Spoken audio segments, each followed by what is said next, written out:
It's become quite easy to get called or labelled racist over the last sort of 10 years, especially with the growth of social media. We're brandishing this word racism and racist about like there's no tomorrow, to use a good a cliche, an expression I haven't used before.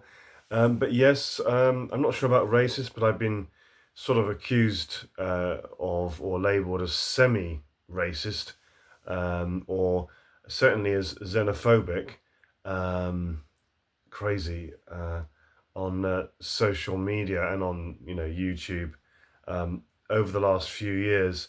And there seems to be no sort of nuance in debates. Some debates are layered and nuances, and everything seems to have to be black or white, doesn't it? You can't um, have a layered opinion. You can't say anything which might even hint at anything negative towards um, people of another nationality or race or religion. What's happened to nuance and layers in things, so yeah, the specific example that's triggered this recently is a lot of discussions I've had about the issue of foreign workers. Sorry, I prefer to say overseas workers rather than foreign workers. Overseas workers in the UK, and what the jobs that they're doing, which there's a shortage of British workers to do, or worse still, the jobs that we're expecting them to do, or that we import people from overseas in to do to fill jobs that British people don't want to do or are reluctant to do. That's terrible, isn't it? And we've been doing that for years. Rather than sorting out our own workforce and getting some sort of national pride and backbone, and instead of actually, well, I don't want to use the word force, but instead of actually making people do jobs and making people work, I mean, I've done all sorts over the years, the good, bad, and the ugly, to keep the wolf away from the door. I've done some lovely, glamorous things, but I've also done all sorts of other things as well, good, bad, in between, to keep the wolf away from the doors, to pay those bills.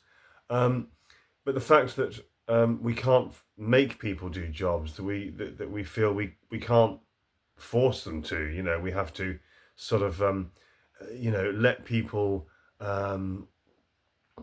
decide they don't want to work or they don't want to do this or that job, and there's nothing we can do about it. So we have this sticking plaster solution of just bringing people in, mostly, obviously wonderful, lovely human beings, bringing people in from overseas to fill this, to fill these roles, and we've lost our nationhood. We're losing our identity. You know, because a lot of people, they don't know what country they're in now, and put some parts of the country, people think, well, where am I? It's like it's like the whole world in one town or one city. Um, and this reliance on overseas workers is bad. It's not fair. It's not fair. Somebody had a go at me, a few people had a go at me recently for talking about the fact that there were, of all the staff doing suicide ward and suicide watch duty at a railway station near me, Folkestone, possibly one of Britain's worst railway stations. Many of you will know Folkestone. Instead of, so I wrote on, I did a YouTube video and I wrote on social media about the fact that there were no British people in that team at all. They were all Indians, and not British-born Indians, but actually they'd come from India. So all the people doing that job were Indian. I'm sure great guys, not an easy job, but is that not illogical or irrational? Is that normal that in Britain, here in England, you wouldn't have one, not even one, local British worker doing that job, and that all the positions, I think there are about at least 4 or 5 of these guys, they're all Indian. Surely you would expect half of them to be local British workers, or even most of them, or at least even one of them, but none of them are. That's not normal. This is England. We're told we've got people that should be working, we've got too many people on benefits. And at the same time, we can't get them to work. We've got the sticking plaster solution of bringing in lovely people from other countries to do these jobs. I felt bad in a way. I approached the guy on the station and asked him. Asked him if he was from India. I like to think I came across as sincere, not racist or unpleasant in any way. And I just said, "Are any of your colleagues British?" And he said, "No, they're not." And he confirmed that he wasn't a student either, so he's over here pretty much to do that job. And I think he felt he didn't feel his reaction was a bit defensive, and I think he felt um, that I was, being discriminatory or something. And I was just trying to find out some answers. I was just trying to research, what was going on. Were there any British people doing this job? Um, and he confirmed there weren't. But I think he felt like I felt bad because I thought he thinks I'm being unpleasant. Um, I would like to have been able to explain it to him, but he was very defensive, and I don't even know what the name of the company is that provides this service and provides these staff to watch for people trying to commit suicide, or suicide prevention staff, which I think they have at many stations now across the UK. I don't know how many, but yeah, not one British member of staff. And you get this in other areas, where half the staff are overseas, or most of the staff are overseas. Um, and like in the high street, how Turkish barbers, the ones I've met, have been lovely guys. I've used them many times, although I don't use them anymore. Turkish barbers, they they're dominating the high street now. They're dominating the barbering industry. And this is Britain, this is England. How does that make sense? How is that normal or right? Surely it should be dominated by predominantly local British businesses. This is England, we're in Britain. So I'm just sort of looking at what's happened to our nationhood, our national identity, our backbone, our workforce. What happened to immigration with sensible quotas and limits? Every other country does, most countries do.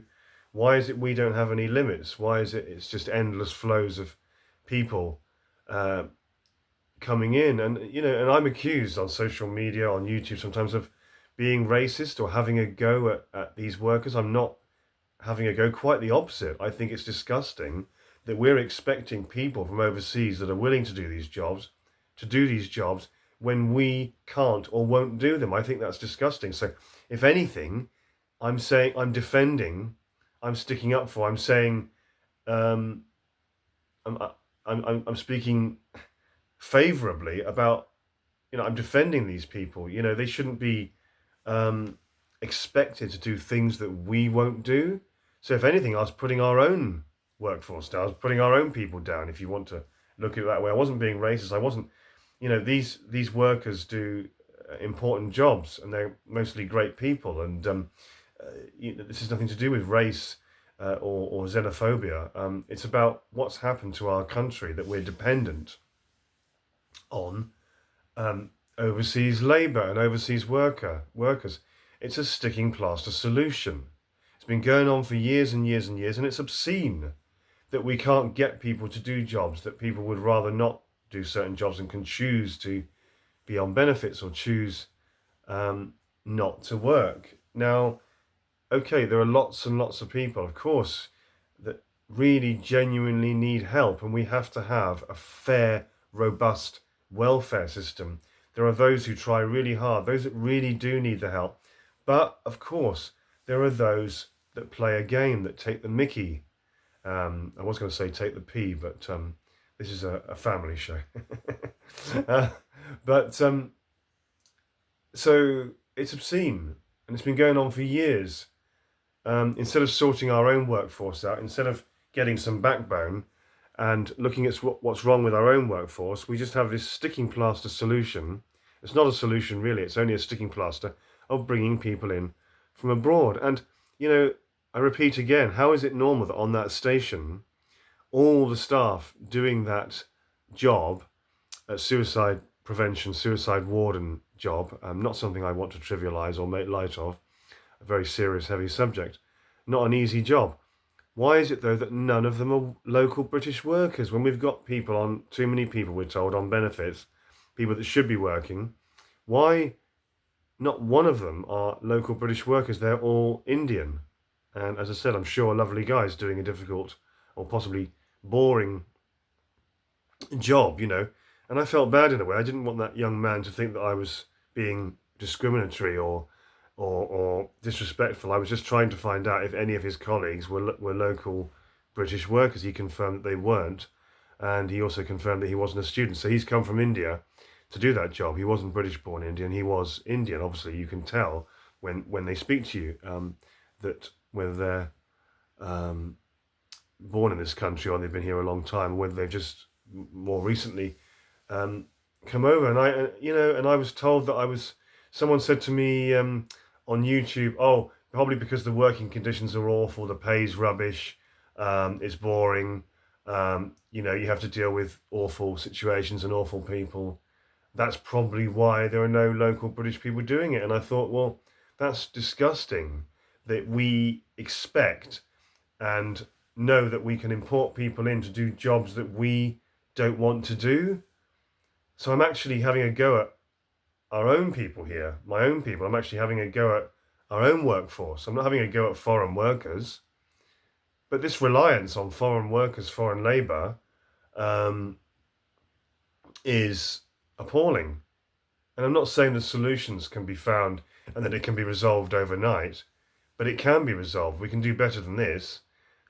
We can at least partly resolve it or try to resolve it, but we don't. We just bring in people, mainly lovely, hard-working people from other countries to do these jobs. And then we're having people come to this country and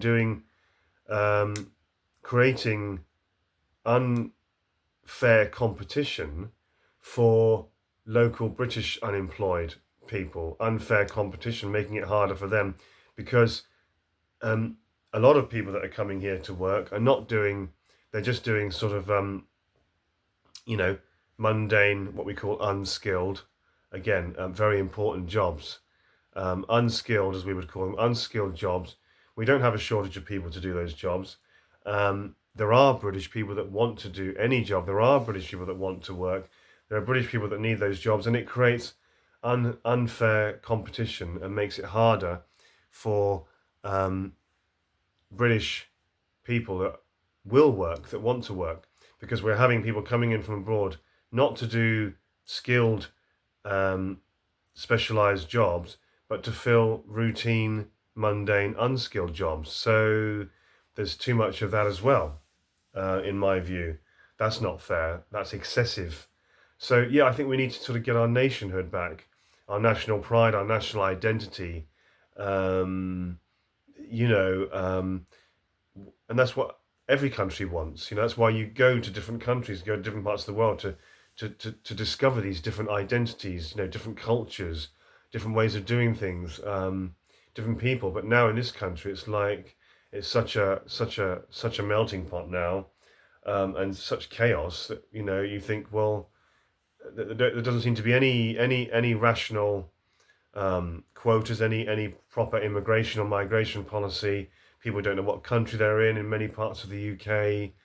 It's a mess. It's chaos, and this is why we're now on the verge of civil war. So no, no racism. I'm not having a go, having a go at foreign workers at all.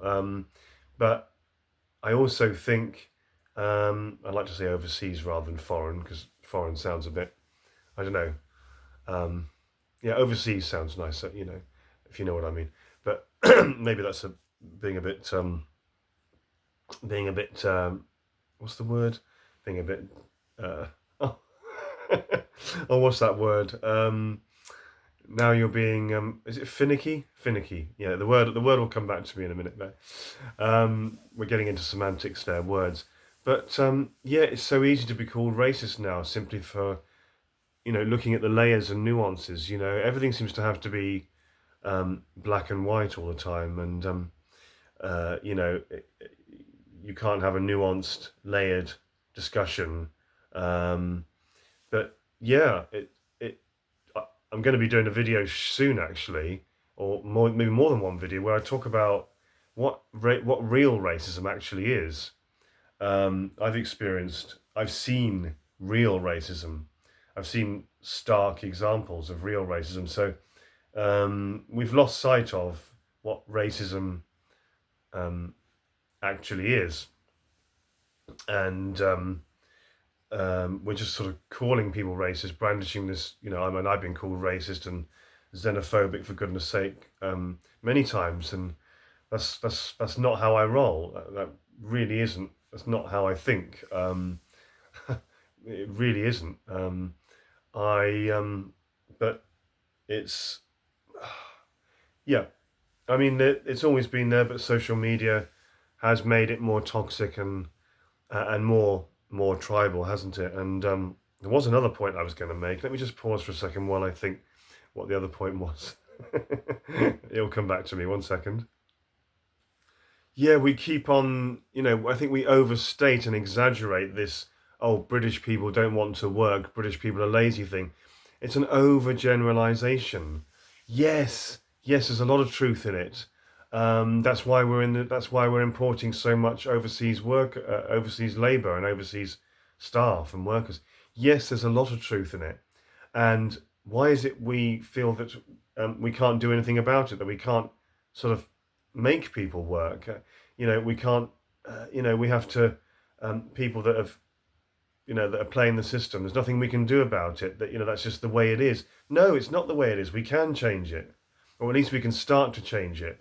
It doesn't happen overnight, but we can change it. But yeah, it's exaggerated and overstated. I know lots of British people who work really hard and who are proud of that they work really hard in their menial or mundane or unskilled jobs, and they want to work and they're prepared to do